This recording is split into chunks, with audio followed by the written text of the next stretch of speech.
todas maneras, bueno, vamos a dejarle la palabra a los participantes, que seguro hay comentarios bien interesantes en el chat, y esta segunda parte de este evento la va a estar dirigiendo el compañero Jonás Montilva, quien ya debe tener acopio de las preguntas y de las intervenciones que pueda haber en el chat. Adelante, Jonás, y gracias por el apoyo.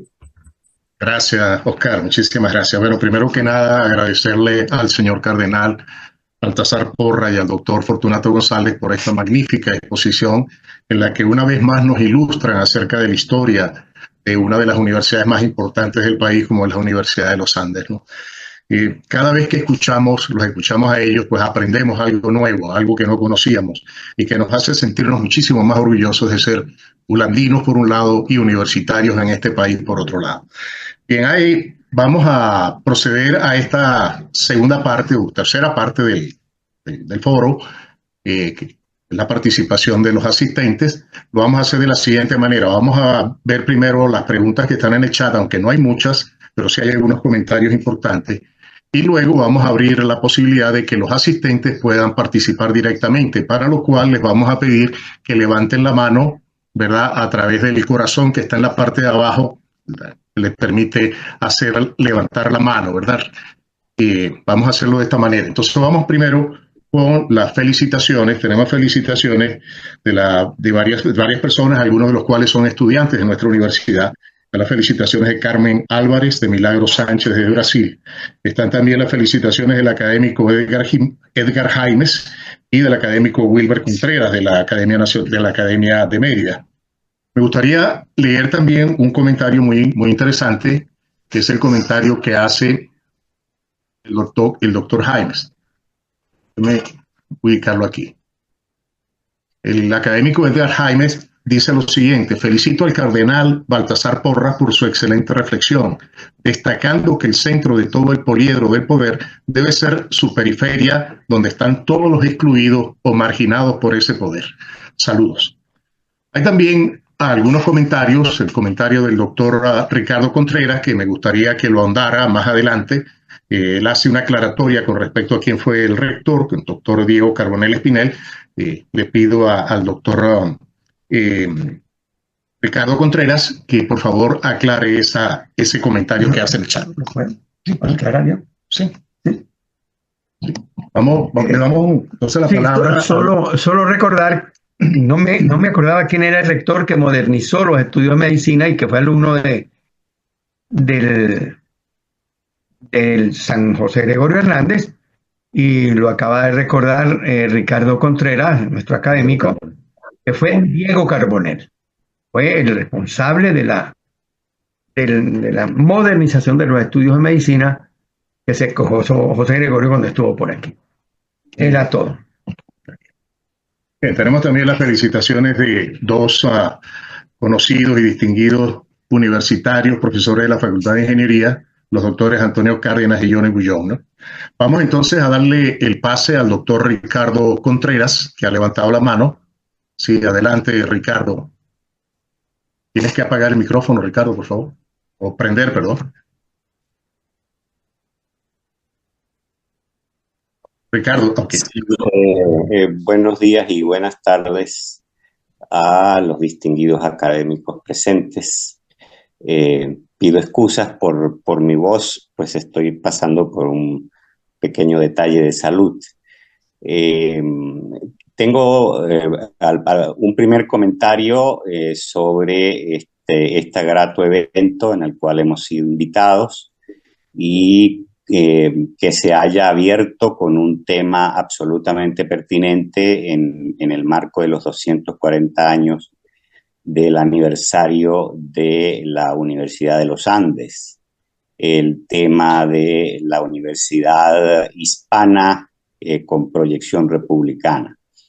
Felicito entonces a su eminencia reverendísima por su intervención acertada como siempre y absolutamente fundamentada en los aspectos históricos, y también felicito al doctor Fortunato González por su preclara intervención y reflexión en torno a la proyección de la universidad en la era republicana. Tengo dos preguntas, quizá a modo de precisión. Una para su eminencia, y es que en algún momento se ha insistido en que el seminario que se fundó en un primer momento por Fray Juan Ramos de Lora, por el ilustrísimo obispo Fray Juan Ramos de Lora, era un seminario conciliar o era un seminario tridentino. Esta pregunta viene porque yo soy del parecer de que es un seminario tridentino, puesto que veo en los documentos para la Iglesia Colonial Venezolana, editados por la Academia Nacional de la Historia, con estudio preliminar de Guillermo Figuera, en el tomo 1, veo un informe dirigido al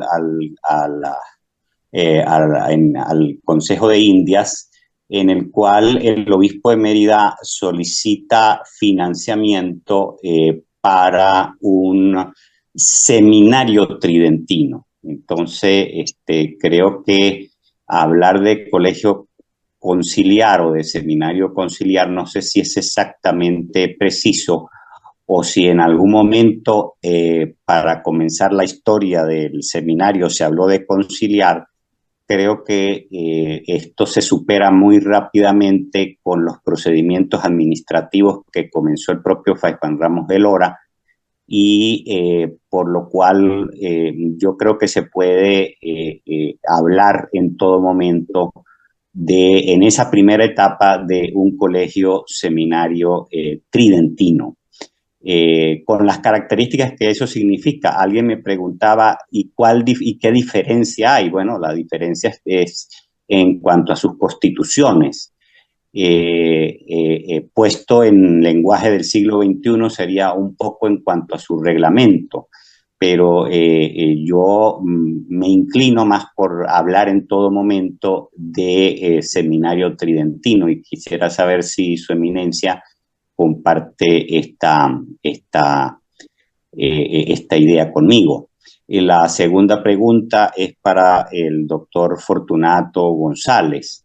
Me gusta mucho cuando él habla de que en 1810, con la creación, en el marco de la municipalidad, ¿no? en el marco del ayuntamiento, esto es, creo que merece la pena resaltarlo, y viniendo alguien que ha estudiado muchísimo el tema de los ayuntamientos y la municipalización, como es el doctor Fortunato, pues me parece muy interesante.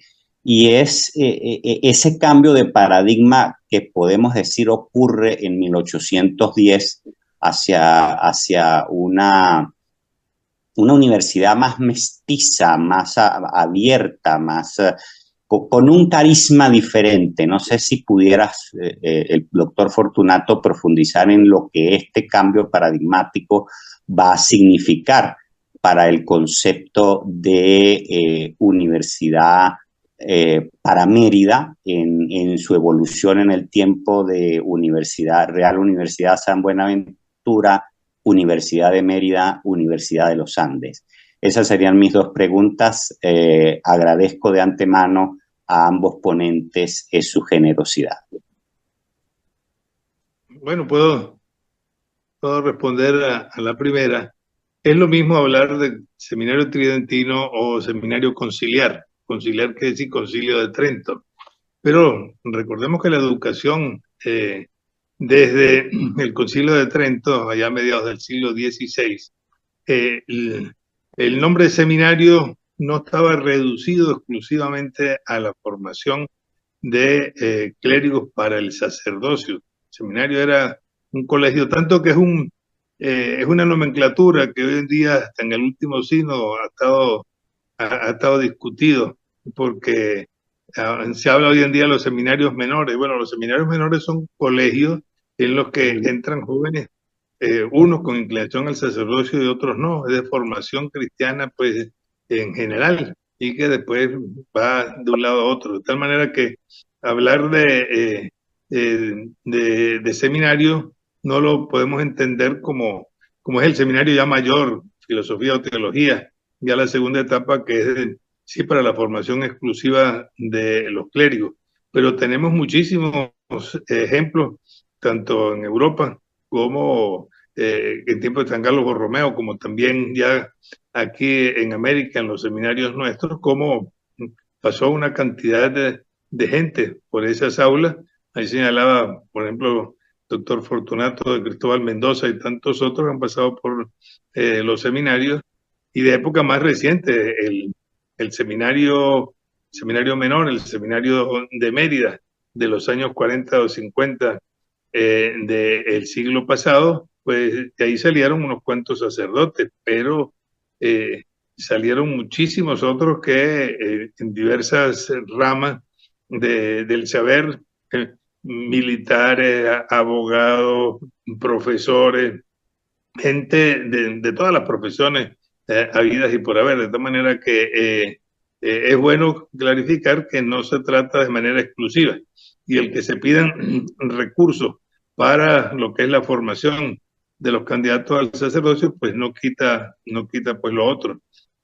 Precisamente en el terremoto de 1812, cuando queda sepultado lo que era el seminario donde murió pues el obispo y 2 sacerdotes más, también entre los muertos civiles pues que hubo ahí o entre los otros que estuvieron, estaban seminaristas, es decir, muchachos que estaban allí, pero que no todos eran estudiantes pues para la carrera sacerdotal. Yo creo que eso es bueno clarificarlo para no hacer un sentido restrictivo de lo que es eso, sino que es un concepto mucho más amplio.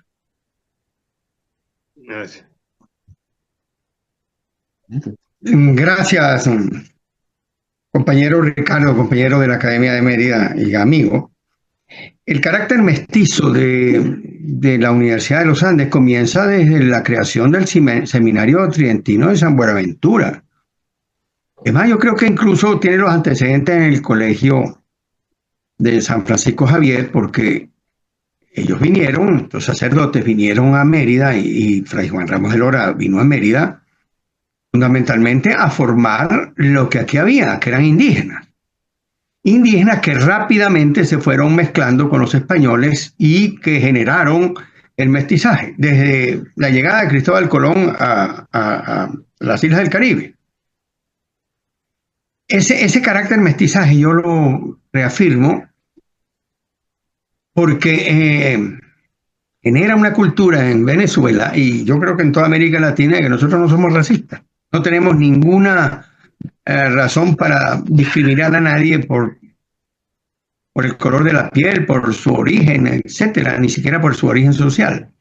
De manera que el carácter no se lo da al carácter republicano, que es a partir de 1810, y más precisamente a partir de 1811, es cuando se crea la República de Venezuela a partir del 5 de julio, sino que ya venía siendo mestiza por obra de la Iglesia Católica, que se ocupa de la formación, de la instrucción y de la cristianización de nuestros indígenas.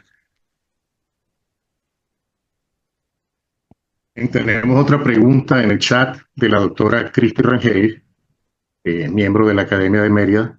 Dice: honorables ponentes, ¿podría hacer un comentario sobre el rol de la Universidad de los Andes en la búsqueda de la democratización del país en el siglo XX? ¿Y yo? Cualquiera de los dos. Yo considero que la Universidad de los Andes es fundamental para la democratización de Venezuela. Es un reto de la universidad formar profesionales con una cultura democrática firme en los valores de una constitución, como la Constitución de Venezuela de 1999, con unos valores que es los derechos humanos, la dignidad de la persona humana, el gobierno republicano, alternabilidad, libertad, qué sé yo, los 3 poderes clásicos con controles, que por cierto está en crisis en prácticamente en todo el mundo, pero hablamos nosotros en nuestro contexto. Nosotros hemos tenido una tradición más militarista en la historia y tenemos héroes militares cuando nosotros debemos también, digamos, poner más en relieve nuestros héroes civiles, comenzando por Andrés Bello, que es nuestro primer gran héroe civil, Juan Germán Rossio, pero ahora tenemos uno muy querido y muy conocido en toda Venezuela, en toda América, que es San José Gregorio Hernández, un nuevo héroe civil. Entonces nosotros tenemos que revalorizar lo civil y revalorizar la soberanía popular, que por cierto también tiene un origen muy cristiano con Francisco Suárez, que es el primero que habla, según mis estudios, en de la soberanía popular, aquella conflicto que hubo con el rey de Inglaterra y el Papa. De manera que nosotros tenemos un compromiso en medio de la borrasca de formar estudiantes profesionales muy firmes en el valor de la libertad, de la democracia, de la dignidad de la persona humana, de los valores republicanos. Además, Venezuela suscribió el Pacto Democrático, la Carta Democrática Hispanoamericana, y además la firmó Chávez, en donde está perfectamente delimitado, perfectamente conceptualizado los contenidos de una democracia. Bien, tenemos que han levantado la mano, Luis.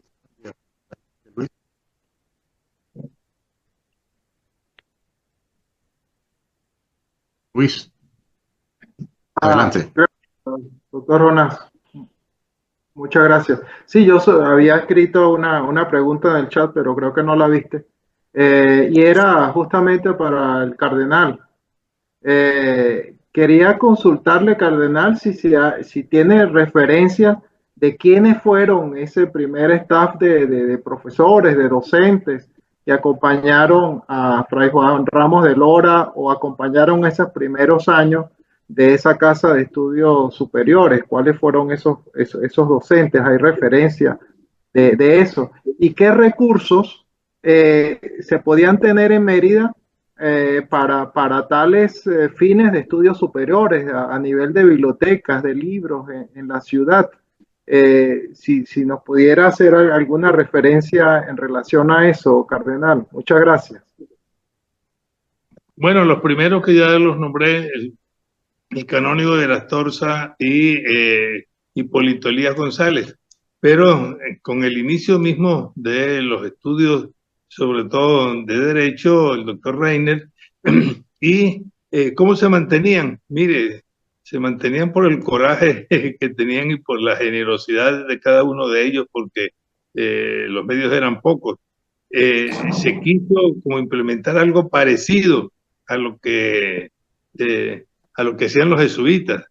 Los jesuitas, todas sus obras educativas buscaban cómo ser autosuficientes, y por eso el tener haciendas y tener fincas que permitían tener los recursos necesarios para el sostenimiento de dichas obras.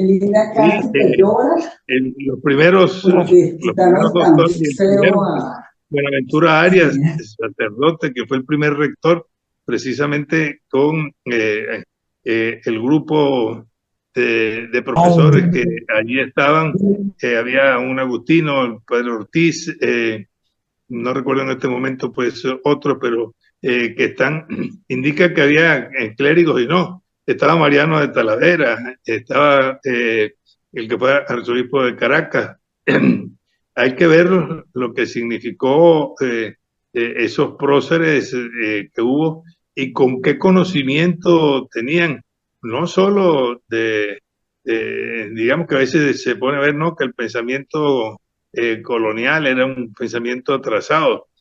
Yo creo que la anécdota de lo que sufrió el canónigo Madariaga a su paso por Mérida que quiso pontificar en contra del obispo utilizando una serie de recursos sacados de la Biblia. Y los que le respondieron, pues, fue con toda la argumentación de los grandes escritores de la Ilustración, tanto que el hombre quedó completamente apabullado, y por eso lo que hizo, juró no volver a pasar por Mérida para que no lo aplastaran más, y regresó a Caracas después que fue a Bogotá por la vía del Llano, que también es interesante ver toda la que pasó al paso de la Apure y después lo que tuvo también en Calabozo. O sea que hubo una inquietud muy grande en todo momento, y una ebullición, diríamos, de pensamiento, y de pensamiento bastante amplio, porque si no, ¿cómo es que surgieron de allí pues estos prohombres de la independencia que pasaron pues por la universidad, por el seminario, el colegio, como queramos llamarlo, pero que eran estudios ciertamente superiores? ¿De dónde sacaban la biblioteca? Recordemos que quedó primero la biblioteca que dejaron los jesuitas, que no se la pudieron llevar de la forma como fueron sacados, y eso quedó en la ciudad. Después, parte leyenda, pero parte realidad, lo que trajo el obispo Torrijos, que fue un número considerable pues de obras que formaban parte y que forman parte hoy en día de la misma universidad. Se han hecho algunos trabajos acerca de ello, de todo lo que son estas obras, parte que están en la biblioteca de la Universidad de los Andes, y parte también en la Sala Febres Cordero, y parte lo que quedó que está en el archivo arquidiocesano, de tal manera que no era una ciudad que no tenía que no tenía recursos de libros que era entonces. Y por eso interesante la anécdota un tanto simpática, que fue la que adujo la gente de Mérida en contra de Maracaibo, que es que en Mérida sí se podían mantener bien los libros, pero que en Maracaibo, como había mucho comején, pues se comían los libros de un día para otro, y por eso no había gente intelectual en la ciudad de Lacustre. Bueno, todas estas cosas nos indican elementos interesantes de lo que fue pues la cultura de aquellos hombres de aquella época. Muy bien, bueno, muchas gracias, cardenal. Tenemos dos preguntas más. Tenemos dos preguntas más en el chat. Una de Luis Javier Grisanti.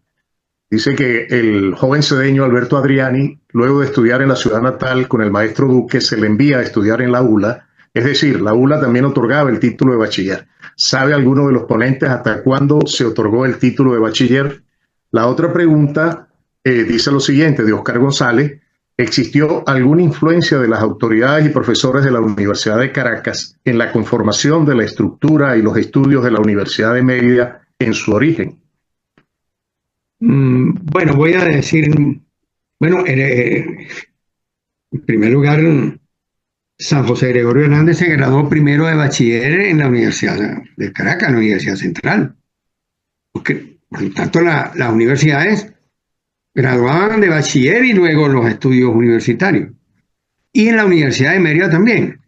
Es más, la Universidad de Mérida, no recuerdo la fecha porque no la conozco simplemente, pero la Universidad de Mérida, que daba título de bachiller, creó un liceo para graduar bachilleres aparte, que es el Liceo Libertador, que todavía existe en muy malas condiciones, pero sí. Y en cuanto a la influencia de los estudios en la Universidad de Caracas con la Universidad de los Andes, yo creo que la Universidad de los Andes se formó autónomamente aquí, y más bien había rivalidad con Caracas, porque Caracas quería, la Universidad de Caracas, la antigua Universidad de Caracas, quería monopolizar el otorgamiento de títulos universitarios, y ahí viene la polémica a la que se refirió también el señor cardenal. Bien, Bueno, los estudios en las universidades daban el grado de bachiller, y en el caso de lo que señalaba aquí con la creación del Liceo Libertador, muchos de los profesores de la universidad fueron profesores del Liceo Libertador, hasta que vino la ley de universidades que prohibió, digamos así, que los profesores universitarios fueran profesores de secundaria. O sea que eso fue hasta época muy reciente, hasta el comienzo pues, de la época democrática, después de la caída de Pérez Jiménez. Una pregunta al cardenal como a Fortunato, y es que es relacionada con el futuro de la universidad. Para nadie es un secreto que el cambio de milenio representó un cambio radical en toda la sociedad, tal como la habíamos vivido en el siglo pasado. Las tecnologías como la inteligencia artificial y las tecnologías que vienen detrás de ella, como por ejemplo la computación cuántica, la biotecnología y toda esta serie de tecnologías nuevas, están transformando prácticamente la sociedad como un todo. Mi pregunta es, ¿cómo ellos visualizan la universidad venezolana ante estos cambios que se están sucediendo en el mundo entero? Cambios de los cuales la mayoría de las universidades nacionales están ajenas, porque no estamos formando a los profesionales que esta nueva sociedad altamente tecnificada requiere. Independientemente de la posición que nosotros tengamos sobre las tecnologías, las tecnologías pueden ser buenas, pueden ser malas, pero independientemente de eso, no podemos descuidar el hecho de que estamos en un proceso de cambio radical, cambio de todas las estructuras organizacionales, cambio en la cultura, cambio de todo tipo de naturaleza, ocasionado en muy buena medida por estas tecnologías. Y la universidad no escapa de esas transformaciones, por el contrario, se está quedando atrás porque las tecnologías están avanzando a un ritmo tal que la universidad difícilmente logra mantenerse al ritmo que las tecnologías están imponiendo. Bueno, yo me atrevo a decir que es cierto que estamos con esa camisa de fuerza que impone pues el régimen actual, pero vemos lo que son las potencialidades de la ULA y de la UCB, para nombrar pues estas dos, como lo que tienen que hacer estudios de maestrías o posgrados que vienen de estas otras universidades que se han creado un otro concepto muy distinto, que llegan a hacer esos estudios superiores o de maestría en la nuestra y no tienen preparación pues suficiente. Hay quienes vienen con el título de médico y nunca han trabajado o han hecho disección de un cadáver o han puesto una inyección. Y en el campo de la ingeniería hay que ver cómo, a pesar de todo, ciertamente que el recortar lo que es la investigación no permite, pero hay que ver los proyectos, por ejemplo, que se han presentado en la Academia de Mérida por unos cuantos ingenieros y arquitectos y hombres urbanistas sobre las posibilidades de los túneles y de las distintas vías en las cuales se puede mejorar con alta tecnología, de la cual se tiene ciertamente un conocimiento que podría ser muchísimo mayor si tuviera investigación y si hubiera pues los recursos para que la universidad siga estando pues en el puesto que está, y que aún así creo que buena parte de los profesionales nuestros que han salido de nuestras universidades, uno lo ve, yo lo he podido constatar en mi viaje en América Latina y también en Europa, cómo son bien cotizados nuestros profesionales de la medicina, de la ingeniería, del mundo tecnológico en medio de todo, porque tienen una gran capacidad de superación y unido pues a ese carácter mestizo de echar para adelante pues, y de tener una bonomía aún en medio de las dificultades. Por supuesto que si se tuvieran los recursos y otra manera distinta de concebir el Estado para no terminar de ahogar a las universidades nacionales y universidades como la Católica, Andrés Bello, indudablemente que podríamos estar pues no solamente a la altura, sino muy superior, y que a pesar de eso en el ranking de las universidades de América Latina que publican siempre figuran 2 o 3 de nuestras universidades nacionales, lo cual quiere decir que hay, digamos, una enorme capacidad que la hubo de alguna manera en tiempos de José Gregorio, cómo se llegó en nuestra universidad de Caracas a ser pionero, y que las consultas que se recibían de Argentina y de Chile y la ponencia que hizo José Gregorio en Nueva York, cómo dejó pues, a los hombres de ciencia de esos países que estaban de alguna manera pues, muy superiores a nosotros. Bueno, yo creo que ese potencial es el que no podemos abandonar ni echar pues, en el olvido.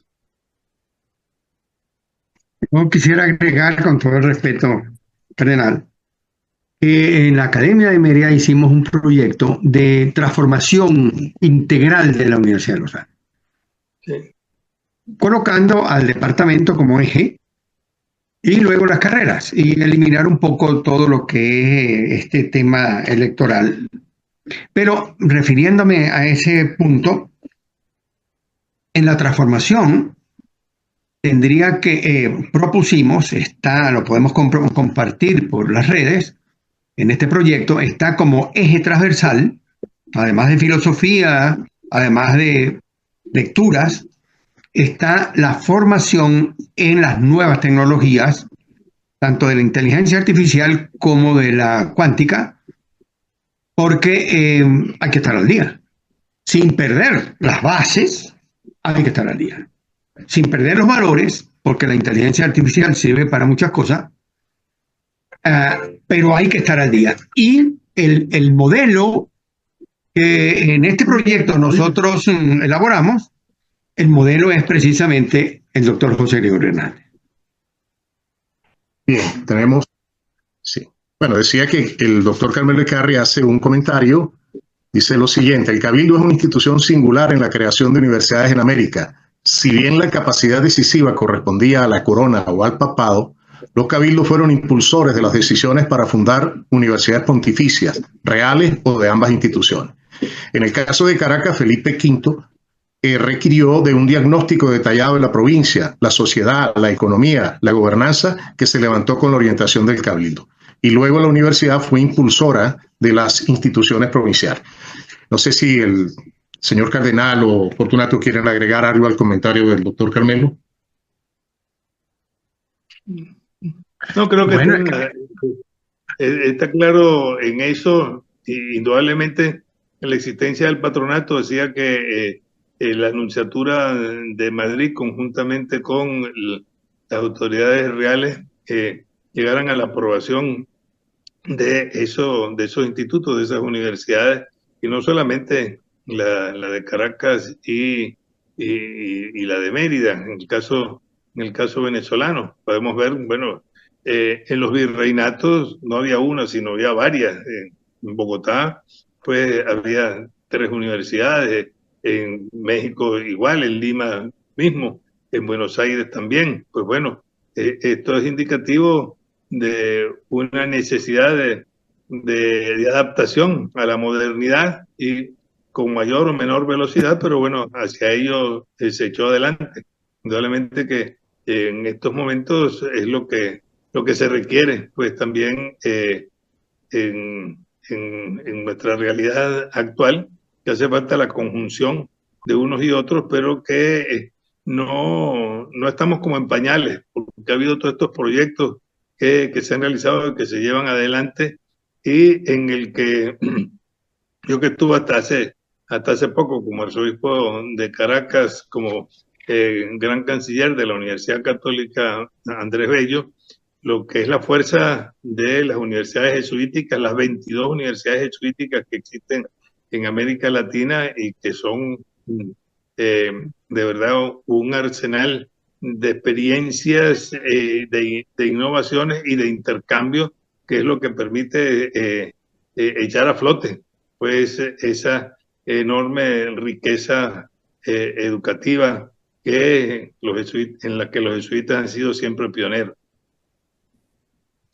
Yo solamente agrego que el municipio es la raíz de la República y el municipio colonial, el municipio que estableció aquí España, fue un municipio sumamente fuerte.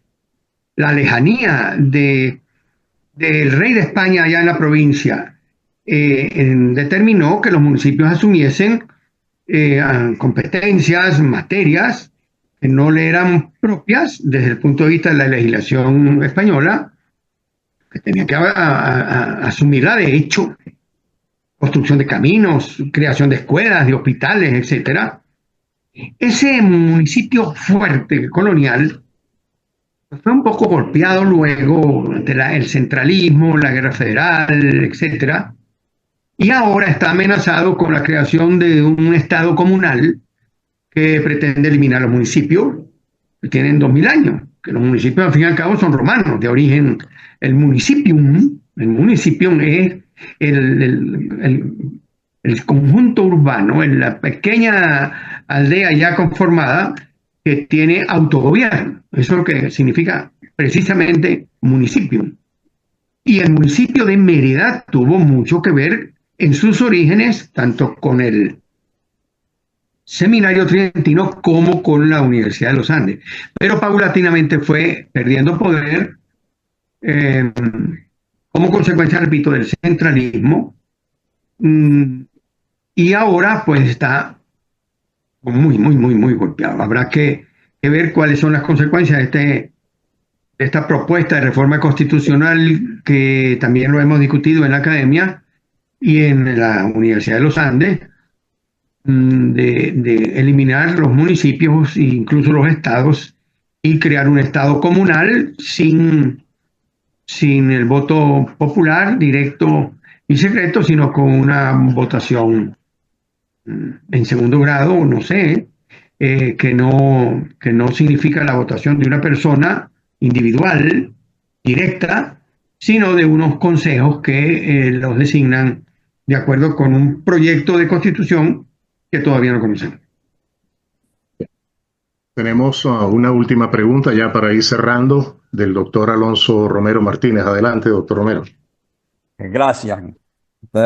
Bueno, en primer lugar, yo felicito al excelentísimo cardenal Baltasar Porras por ese acervo de conocimientos que tiene con relación a la historia, no solamente universitaria, ¿no?, sino en general, que ya yo la conocía desde hace muchísimo tiempo, cuando nos tocó trabajar juntos allá en Altagracia, Urituco, en Cusillo. Ahora a mí se me ha despertado una curiosidad, ¿no? Naturalmente que la Universidad de Mérida tuvo que haber sido una universidad pontificia en sus orígenes. ¿Y en qué momento y cómo fue esa transición de la universidad pontificia con las características, régimen de nombramiento de autoridades, etcétera, esa transición a la Universidad Republicana? Si fue similar a la de Caracas o tuvo otra connotación, ¿no? Esa sería pues mi pregunta ahora. Gracias. No, creo que es un tema bien interesante, pero recordemos que en el periodo republicano venezolano, tanto conservadores como liberales fueron igualitos en este tema, a diferencia de lo que pasó pues en otros países. Bueno, el proceso en la Universidad de Mérida se da en tiempo de paz, con Monseñor Orunda como obispo, y es cuando se le quita pues a la diócesis el poder, diríamos, sobre los bienes de la universidad, que llega un momento en que el propio obispo le responde al gobernador: mire, no me pida más, que le he dado todo lo que pueda dar como obispo, y tengo que defender por lo menos lo mínimo que quede. Y en el caso de Caracas, pues ya en tiempo de Guzmán sabemos pues lo que pasó. Y sin embargo, los estudios eclesiásticos y la facultad, diríamos así, llamaríamos hoy en día la Facultad de Estudios Eclesiásticos, se conservó pues en Mérida hasta finales del siglo XIX, y en la Universidad de Caracas, en la central, bueno, dio títulos. Los últimos títulos que dio de reconocimiento fueron en 1943, tanto que Monseñor Domingo Roa Pérez y recuerdo que otro obispo consiguió la reválida, diríamos, de los títulos que traían de sus estudios tanto en Roma como en Bogotá. Y Monseñor Miguel Antonio Salas, al regresar de Bogotá con su título de la Javeriana. Él introdujo el reconocimiento para tener el título de doctor en teología por la Facultad de Ciencias Eclesiásticas de la Universidad Central, y le dijeron, bueno, ya ha cesado en este año 1943, de tal manera que ha sido todo un proceso, es bien interesante, y sobre eso hay bastante literatura pues escrita, quizás poco conocida, de lo que han sido los avatares del paso en el periodo republicano de los bienes que eran en principio pues de la Iglesia al Estado, y el cambio en lo que son los estudios eclesiásticos. Recordemos que como hombres, como el señor Jesús Manuel Jáuregui Moreno, ¿dónde se formó? Se formó en Mérida. ¿Y cómo llegó a ser? Bueno, la gran obra que tuvo el Colegio Corazón de Jesús de La Grita, de donde salieron en los 20 años que él estuvo 52 sacerdotes, pero de ahí salieron varios expresidentes, ministros. Bueno, López Contreras, ¿de dónde salió? Salió de allí, arzobispo, Monseñor Chacón, donde estudió en ese colegio. Pero siempre el poder central ha estado como muy remiso a reconocer que en el interior del país se puedan hacer cosas y que haya instituciones de valor.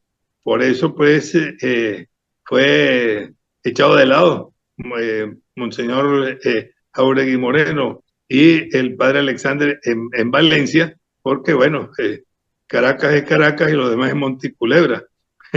Y en el principio, la situación con Mérida no solamente fue Caracas, fue Bogotá también, fueron los dos gigantes que quisieron aplastar pues al pequeño ratoncito pues que era Mérida. Bueno, yo creo que hay que ver y cómo se ha logrado subsistir. Bueno, entonces yo creo que es no solamente una lección para ver lo que otros hicieron, sino la necesidad de lo que es la resiliencia que debemos tener en estos momentos para que estas casas de estudio nuestros, que tienen un enorme bagaje, a pesar de todas las dificultades que podamos tener, pues ahí es donde está. Y en los estudiantes, ¿quiénes son en estos momentos, a pesar de todo, diríamos, la voz que medio intenta decir algo? Bueno, los estudiantes de nuestras universidades, jugándose el pellejo como se lo han jugado pues a lo largo de toda la historia. Bien, muchísimas gracias. Bueno, creo que estamos llegando ya al final. No queremos abusar del tiempo que tienen ustedes. No tenemos más preguntas en el chat, tampoco más manos levantadas. Así que vamos a proceder al cierre del evento, no sin antes darle las gracias a su excelencia, reverendísima Cardenal Porras Cardoso, al doctor Fortunato González por esa maravillosa ponencias que hoy nos ilustró sobre lo que es la Universidad de los Andes, el impacto que ha tenido a lo largo de la historia. Queremos también agradecer al doctor Rafael Isidro Quevedo y al doctor Luis Alfonso Sandia por la receptividad que tuvieron para este evento, para llevar adelante esta iniciativa. En lo personal, yo quisiera agradecer al doctor Carmelo Ecarri y al doctor Oscar González, porque fueron ellos los que apoyaron esta iniciativa. Esta iniciativa de llevar adelante este foro virtual nace de unas relaciones, de varias reuniones que tuvimos el doctor Carmelo Ecarri y quien les habla en España a finales del año pasado. Las conversaciones que tuvimos, mirábamos sobre distintas posibilidades de unir el esfuerzo de ambas academias. Sabíamos que ya había intentos anteriores de llevar a cabo un enlace, una unión, una relación, pero hasta este momento no se había dado la posibilidad, más allá de lo que se ha hecho con el CIDIAC, llevar adelante este foro virtual. De manera que le agradezco enormemente al doctor Ecarri el haber aceptado esta iniciativa, el haber impulsado junto con el doctor Oscar González y concretar esta posibilidad de tener ahora un foro virtual mensual en el que ambas academias tienen la posibilidad de mostrar un poco las cosas que se hacen en el país o lo que hacen nuestros profesionales en el mundo entero. Quiero ya entonces, para cerrar, invitarlos para el próximo foro, que va a ser el día 8 de mayo a la misma hora, 11 de la mañana. El tema que vamos a tratar en esa oportunidad va a ser el tema de la prospectiva agroalimentaria. Así que muchísimas gracias a todos ustedes. Gracias por su atención, por su paciencia e invitados entonces al próximo foro. Muchísimas gracias y feliz tarde.